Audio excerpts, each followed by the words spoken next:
Palsu dianggap bohong. Buktikan dong kabar benarnya. Ada di mana beban pembuktian itu? Apakah di terdakwa yang mengatakan ijazah Jokowi palsu atau jaksa yang mendakwa?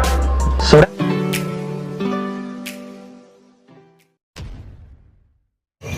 Assalamualaikum warahmatullahi wabarakatuh. Kembali berjumpa dengan saya di channel Gagasan Progresif 79. Sahabat sebangsa dan setanah di mana saja Anda berada. Kembali ulasan kali ini mengupas situasi perjalanan sidang Sugi Nur dan Bambang Trimulyono pada saat menghadirkan saksi ahli, yakni ahli pidana.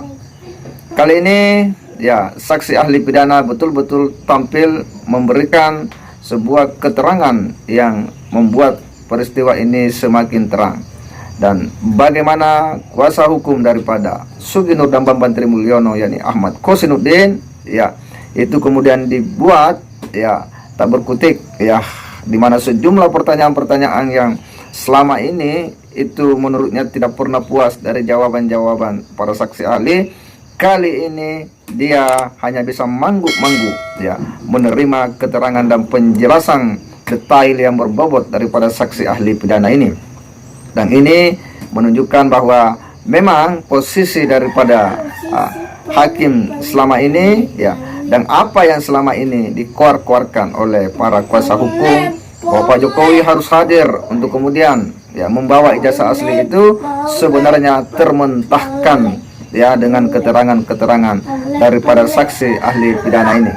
Bagaimana dia membuat ya sebuah ya penjelasan dan keterangan ya berdasarkan ya telaah filosofis daripada KUHP, bagaimana sejumlah ya fakta-fakta persidangan yang sudah terjadi yang kasusnya kurang lebih sama juga itu diangkat ya ke permukaan untuk memberikan sebuah pembanding terkadang terkait dengan perkara yang sedang diproses ini.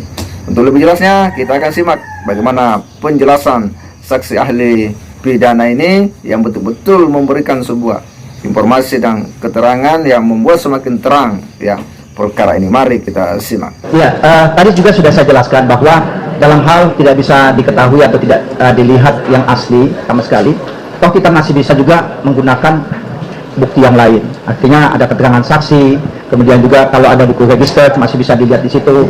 Artinya tidak semata-mata kepada ijazah asli yang tidak dapat dipertunjukkan itu. Baik, kalau untuk kasus yang lain mungkin bisa ya. Ini misalkan ada kasus pemalsuan surat. Apakah kasusnya bisa jalan kalau tidak ada bukti forensik terkait suratnya? Dia ada saksi, ada keterangan ahli, tapi tidak ada bukti suratnya. Silakan terangkan. Ya, ada kasus yang semacam yang ditanyakan barusan juga, itu yang asli sama sekali tidak bisa ditunjukkan di Pengadilan Negeri Gorontalo. Tetapi majelis hakim memandang bahwa surat yang dibuat oleh terdakwa adalah surat palsu, karena ketika dicek di kantor catatan sipil tidak pernah ada akte kelahiran yang semacam itu, karena yang ditunjukkan terdakwa hanyalah fotokopian. Dalam konteks sebentar. Dalam konteks pembuktian, yang punya tangan atau tanggung jawab untuk membuktikan itu palsu atau tidak siapa? Apakah jaksa atau terdakwa dalam kasus ijazah dokumen palsu? Ya, beban pembuktian dalam hukum acara pidana kita memang terletak pada pundak jaksa. Nah, sekarang dalam kasus berita bohong yang ada dokumen palsu dianggap bohong. Buktikan dong kabar benarnya. Ada di mana beban pembuktian itu? Apakah di terdakwa yang mengatakan ijazah Jokowi palsu atau jaksa yang mendakwa?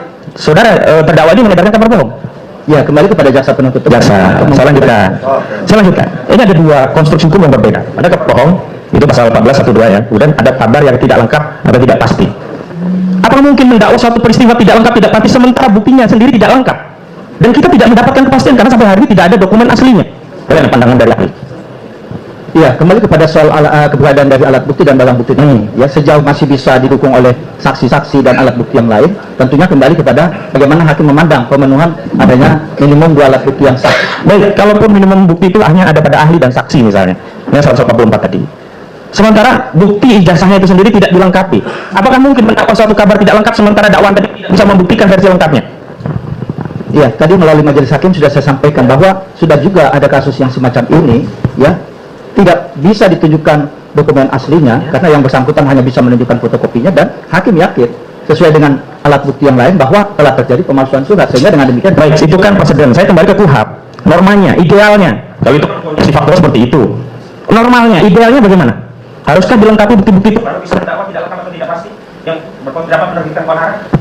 Ya, melalui yang mulia, Ya. kalau kita lihat 184 KUHP, itu kan KUHP ya, 184 KUHP itu kan tidak menyebutkan dalam hal-hal tertentu, misalnya wajib ini dan itu, misalnya. Tetapi hanya disebutkan di 183 itu didukung oleh minimum dua alat bukti yang sah ditambah keyakinan hakim. Sehingga dengan demikian, kalau persepsi yang saudara katakan tadi, baiklah itu kita sampaikan melalui tim penyusun pembaruan KUHP. Oh begitu, perkaranya sekarang, saya pengen sekarang untuk membela klien saya ini. Sangat jelas bagaimana keterangan saksi ahli pidana ini ketika dicecar pertanyaan oleh Ahmad Kosinuddin, ya. Ketika Ahmad Kosinuddin mempertanyakan bahwa apakah dalam perkara ini, ya, polemik ijazah palsu yang kemudian, ya, mengemuka, apakah ketika ijazah asli itu, ya, tidak bisa dihadirkan, ya, itu apakah itu bisa menjadi dasar, ya, bagi hakim untuk kemudian memutus, atau, ya, kenapa, ya, hakim tidak pernah untuk kemudian meminta agar dihadirkan ijazah asli, ataupun kenapa jaksa tidak pernah membawa ijazah asli itu, sementara itu yang digugat, ya.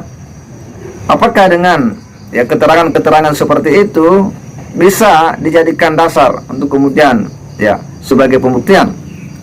Apa yang disampaikan oleh saksi ahli pidana ini bahwa masih ada bukti-bukti lain yang bisa dijadikan, ya, sebagai dasar untuk membuktikan bahwa memang, ya, ada ijazah asli, dan tudingan itu hanyalah ijazah palsu.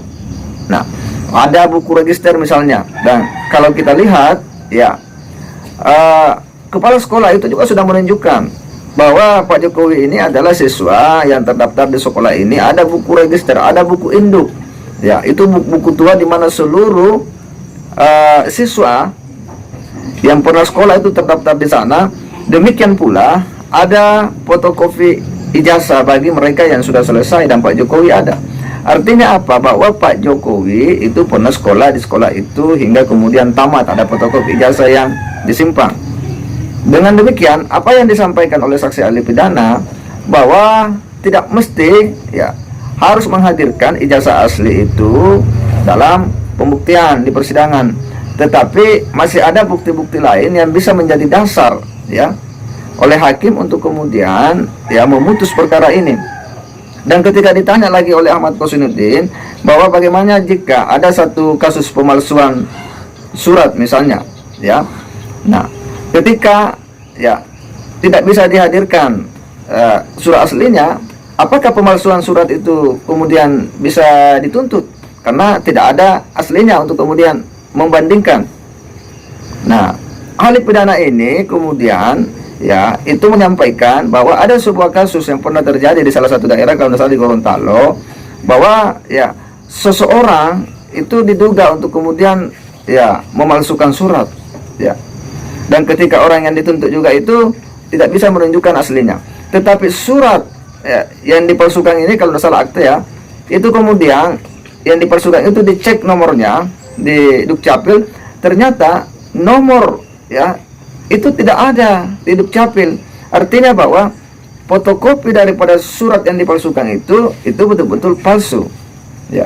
Dan hakim memutus tanpa harus melihat yang aslinya, cukup mengecek bahwa fotokopi ijazah palsu, fotokopi surat palsu itu dicek nomornya di Dukcapil, ternyata tidak ada. Nah, akhirnya kemudian hakim memutus, ya, perkara itu bahwa itu palsu. Artinya memang dari awal bahwa ketika para pengacara ini kemudian berkeluar bahwa harus mendatangkan ijazah aslinya untuk kemudian mengkanter, ya, dugaan tudingan Bambanteri bahwa Pak Jokowi punya ijazah palsu, ya, untuk membantah itu harusnya dia menghadirkan ijazah asli. Itu maunya para pengacara yang dari awal terus digembar-gemborkan, dikeluarkan, termasuk Bambanteri, ya, termasuk Gus Nur, ya. Tapi ternyata setelah kita mendengarkan penjelasan daripada ahli pidana ini, ya, itu tidak mesti, ya, dalam persidangan, karena dalam kitab hukum acara kita, pembuktian itu cukup dua alat bukti bagi hakim untuk kemudian memutus perkara itu, dan itu bisa dari keterangan-keterangan saksi, bisa, ya, juga dari ahli atau bukti-bukti lainnya. Jadi cukup dua alat bukti jika itu sudah memenuhi syarat, ya, dan hakim membangun keyakinannya, maka dia sudah bisa memutus. Maka nampaklah kita dari keterangan saksi ahli pidana ini ya, bahwa apa selama ini yang digembar-gemborkan oleh para kuasa hukum bahwa harus dihadirkan ijazah asli Pak Jokowi untuk membantah ya ijazah tudingan ijazah palsu Bang Banter itu ternyata ya terbantahkan ya dengan keterangan saksi ahli pidana ini, dan sepertinya bahwa kuasa hukum ini kemudian tak bisa lagi membuat pertanyaan-pertanyaan dan hanya bisa mangguk-mangguk. Saya kira inilah saksi ahli pidana ya yang kemudian betul-betul bisa ya membuat ya keyakinan hakim ini semakin mantap ya dari penjelasan itu. Dan juga pernah ada kasus yang terjadi ya di salah satu daerah dan hakim pun memvonis ya bahwa itu palsu tanpa harus menghadirkan ya surat aslinya.